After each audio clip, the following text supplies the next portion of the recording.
All right, how to find a median.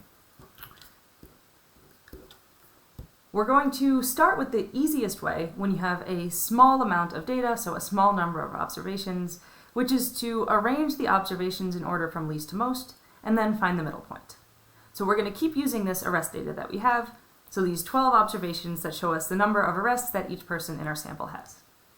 And the first thing we're going to do is order these observations from least to most. So if you look through what we have here, we have 4 zeros. So I'm going to write out all my zeros first because that's my lowest number here. Next, let's see, we have 3 ones, so I'm going to write out 3 ones. We have 2 twos, so I'll write out 2 twos. And I'm going to keep doing this until I have all of the different observations written out in order from least to most. Which gives us a 3, and a 4, and a 4. So just to double check, we have 1, 2, 3, 4, 5, 6, 7, 8, 9, 10, 11, 12 observations, which is the number that we should have. So we've done our first step here, which is to write out all our observations in order from least to most. Our next step is to find the middle point of the distribution. And this can be as simple as counting outwards to the middle. So I'm just going to do this with my fingers here. We're going to count in towards the middle by moving 1 number each time. And look at that, we got to the middle with my fingers on each of these ones. So the middle point of the distribution here are these 2 ones.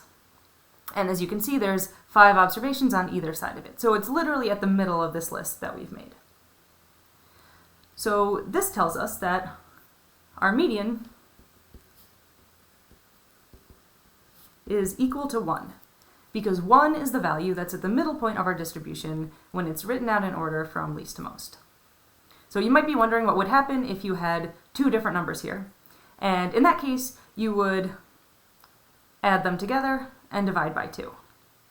So I'll just write that here. Different numbers, add and divide by 2. So for example, if this was a 2 here instead of a 1, you would add them together, 1 plus 2 equals 3, and then divide by 2 to get 1.5 as a median. But since they're the same number, we can just look at them both and say our median is going to be equal to 1. So that's our first way of finding the median. Put everything in order from least to most, find the middle point, and then that'll be your median. The other way to find the median, which becomes really useful if you have a large amount of data and it would be cumbersome to list everything out and then count in, is going to be using a median position formula.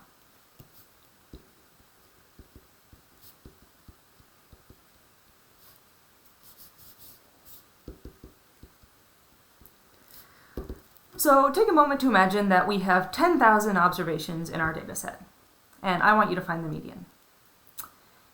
You probably wouldn't want to list out every single one of those 10,000 observations in order from least to most.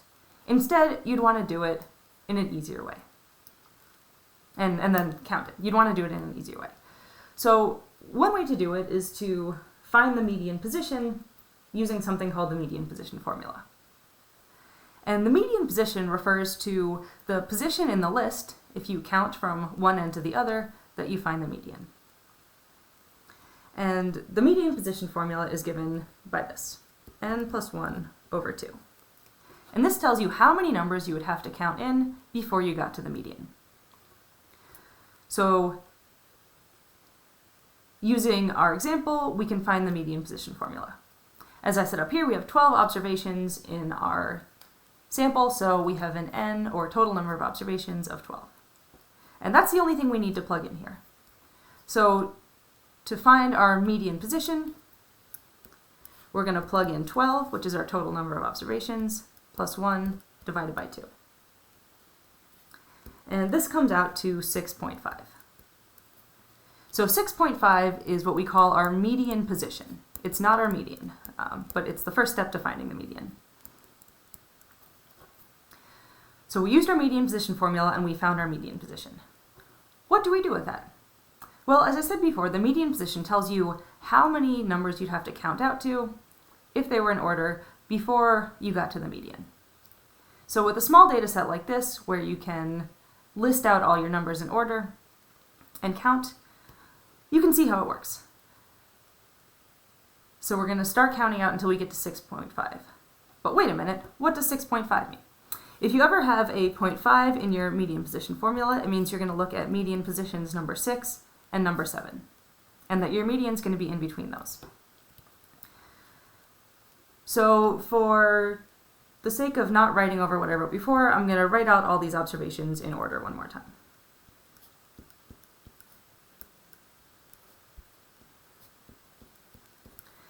Now, our median position is going to be how far out we need to count in this list before we get to the median.